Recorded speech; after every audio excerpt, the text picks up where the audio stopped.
ಒಂದು ಹಳ್ಳಿಯಲ್ಲಿ ರಾಹುಲ್ ಮತ್ತು ಪವನ್ ಎಂಬ ಇಬ್ಬರು ಸಹೋದರರು ವಾಸಿಸುತ್ತಿದ್ದರು. ರಾಹುಲ್ ಪವನ್ಗಿಂತ ದೊಡ್ಡವನಾಗಿದ್ದನು ಮತ್ತು ಆಗಾಗ್ಗೆ ತನ್ನ ಕಿರಿಯ ಸಹೋದರ ಪವನ್ ಜೊತೆ ಕ್ಷುಲ್ಲಕ ವಿಷಯಗಳಿಗೆ ಜಗಳವಾಡುತ್ತಿದ್ದನು. ಇದು ಅವನ ತಂದೆ ಸೋಮಪ್ಪ ಅವರನ್ನು ಚಿಂತೆಗೀಡು ಮಾಡಿತು. ಒಂದು ದಿನ ಸೋಮಪ್ಪ ಬಂದಾಗ ರಾಹುಲ್ ಪವನ್ ಜೊತೆ ಯಾವುದೋ ವಿಷಯದ ಬಗ್ಗೆ ಜಗಳವಾಡುತ್ತಿದ್ದ. ನನಗೆ ಅರ್ಥವಾಗುತ್ತಿಲ್ಲ. ರಾಹುಲ್, ಪವನ್ ಜೊತೆ ನಿನಗೆ ಏನು ಸಮಸ್ಯೆ? ನೀನು ಪ್ರತಿಯೊಂದು ಸಣ್ಣ ವಿಷಯಕ್ಕೂ ಅವನೊಂದಿಗೆ ಜಗಳವಾಡುತ್ತಲೇ ಇರುತ್ತೀಯ. ಅಪ್ಪ, ನೀನು ಯಾವಾಗಲೂ ಪವನ್ ಪರವಾಗಿ ನಿಲ್ಲುತ್ತೀಯ, ಏಕೆಂದರೆ ಅವನು ನಿನ್ನ ಪ್ರೀತಿಯ ಮಗ. ಅದು ಹಾಗಲ್ಲ ಮಗ. ನಾನು ನಿನ್ನನ್ನು ಪ್ರೀತಿಸುವಷ್ಟು ಪವನನ್ನು ಪ್ರೀತಿಸುತ್ತೇನೆ. ನಿನ್ನ ಮನಸ್ಸಿನಲ್ಲಿ ಯಾರು ಇಷ್ಟೊಂದು ದ್ವೇಷವನ್ನು ತುಂಬುತ್ತಿದ್ದಾರೆಂದು ನನಗೆ ಅರ್ಥವಾಗುತ್ತಿಲ್ಲ. ಸುಳ್ಳು ಹೇಳಬೇಡಪ್ಪ. ಸತ್ಯವೆಂದರೆ ನೀವು ಯಾವಾಗಲೂ ನನಗಿಂತ ಹೆಚ್ಚಾಗಿ ಪವನನ್ನು ಪ್ರೀತಿಸುತ್ತಿದ್ದೀರಿ. ನೀವು ಯಾವಾಗಲೂ ಪವನ್ನ ಪರವಾಗಿರುತ್ತೀರಿ. ಪವನ್ನ ದೊಡ್ಡ ತಪ್ಪುಗಳನ್ನು ಅವನು ಯಾವುದೇ ತಪ್ಪು ಮಾಡಿಲ್ಲ ಎಂಬಂತೆ ನಿರ್ಲಕ್ಷಿಸುತ್ತೀರಿ.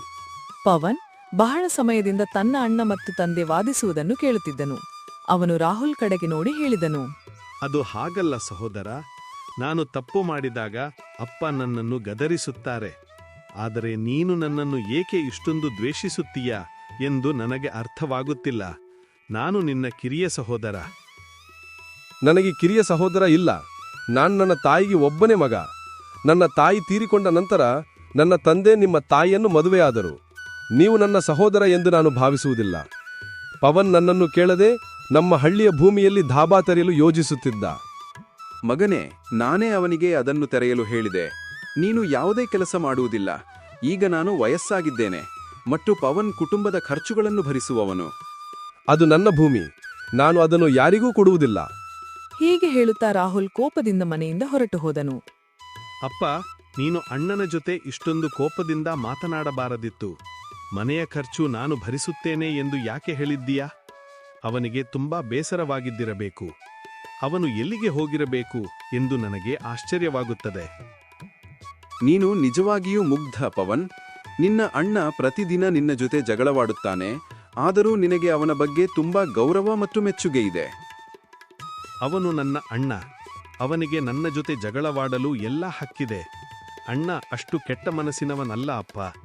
ಯಾರೋ ಖಂಡಿತವಾಗಿಯೂ ಅವನನ್ನು ನನ್ನ ಮತ್ತು ನಿಮ್ಮ ವಿರುದ್ಧ ಪ್ರಚೋದಿಸುತ್ತಿದ್ದಾರೆ.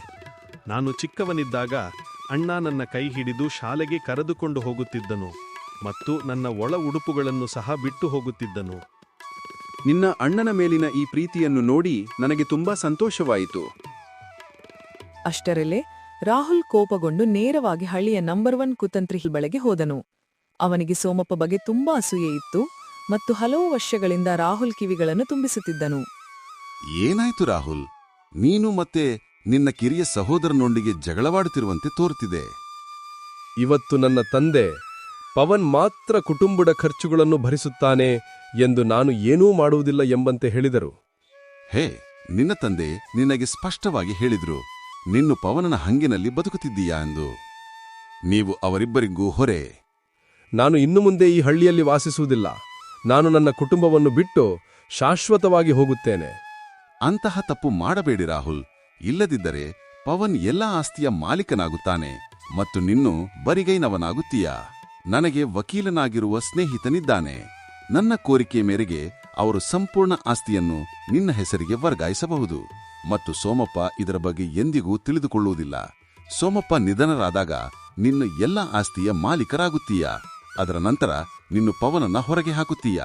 ಈ ರಹಸ್ಯವು ನಿನ್ನಗೆ, ನನಗೆ ಮತ್ತು ವಕೀಲರಿಗೆ ಹೊರತುಪಡಿಸಿ ಯಾರಿಗೂ ತಿಳಿಯುವುದಿಲ್ಲ. ನಿನ್ನು ಬಯಸಿದ್ರೆ ನಾನು ಆ ವಕೀಲರನ್ನು ನಿನ್ನ ಆಸ್ತಿಪತ್ರ ಬದಲಾಯಿಸಲು ಕೇಳಬಹುದು. ಆಗ ಕುತಂತ್ರಿ ಅವರ ಮಗಳು ಸಾವಿತ್ರಿ ಬಂದು, ಅಪ್ಪ, ಅಮ್ಮ ನಿಮ್ಮನ್ನು ಕರೆಯುತ್ತಿದ್ದಾರೆ ಎಂದು ಹೇಳಿದಳು.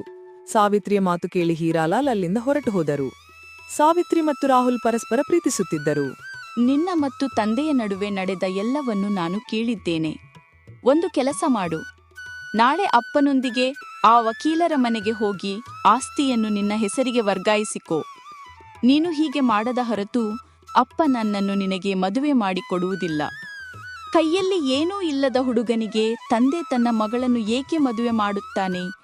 ಮತ್ತು ಈಗ ನಿನ್ನ ಕೈಯಲ್ಲಿ ಏನೂ ಇಲ್ಲ. ನಿನ್ನ ಬಳಿ ಏನಿದೆಯೋ ಅದು ನಿನ್ನ ಕಿರಿಯ ಸಹೋದರ ಪವನ್ಗೆ ಸೇರಿದೆ. ಸಾವಿತ್ರಿಯ ಮಾತು ಇದನ್ನು ಕೇಳಿದ ರಾಹುಲ್ ಕೋಪಗೊಂಡನು ಮತ್ತು ಮರುದಿನ ಅವನು ಕುತಂತ್ರಿ ಜೊತೆ ವಕೀಲರ ಮನೆಗೆ ಹೋದನು. ರಾಹುಲ್ ವಕೀಲರಿಗೆ ಆಸ್ತಿ ಪತ್ರ ಬದಲಾಯಿಸಲು ಹೇಳಿದನು. ಹೇ ರಾಹುಲ್, ಹಸ್ತಿಪತ್ರ ನೋಡಿ ಸಮಯ ವ್ಯರ್ಥ ಮಾಡಬೇಡ. ನಿನ್ನ ಹೆಬ್ಬೆರಳಿನ ಗುರುತನ್ನು ಬೇಗ ಹಾಕಿ ಎಲ್ಲ ಆಸ್ತಿಯನ್ನು ನಿನ್ನ ಹೆಸರಿಗೆ ವರ್ಗಾಯಿಸು. ರಾಹುಲ್ ಕಾಗದವನ್ನು ನೋಡದೆ ತನ್ನ ಹೆಬ್ಬೆರಳಿನ ಗುರುತನ್ನು ಹಾಕುತ್ತಾನೆ. ಮರುದಿನ ಸೋಮಪ್ಪ ಹೃದಯಾಘಾತದಿಂದ ನಿಧನರಾದರು. 2 ದಿನಗಳ ನಂತರ ಕುತಂತ್ರಿ ವಕೀಲರೊಂದಿಗೆ ಸೋಮಪ್ಪನ ಮನೆಗೆ ಬಂದರು.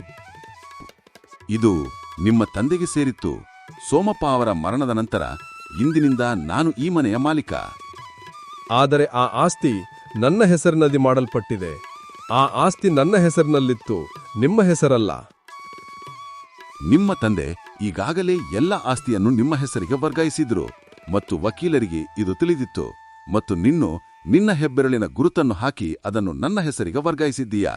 ಆದ್ದರಿಂದ ಇಂದಿನಿಂದ ನಾನು ಈ ಮನೆಯ ಮಾಲೀಕ. ಈಗ ನನ್ನ ಮನೆ ಬಿಟ್ಟು ಹೋಗಿ. ಇಬ್ಬರು ಸಹೋದರರು ಮನೆಯಿಂದ ಹೊರಡುತ್ತಾರೆ. ಹಾಗೆಯೇ ನನ್ನ HK ಹಳ್ಳಿ ಕತೆ ಚಾನೆಲ್ ಅನ್ನು ಸಬ್ಸ್ಕ್ರೈಬ್ ಮಾಡಿ. ಧನ್ಯವಾದಗಳು.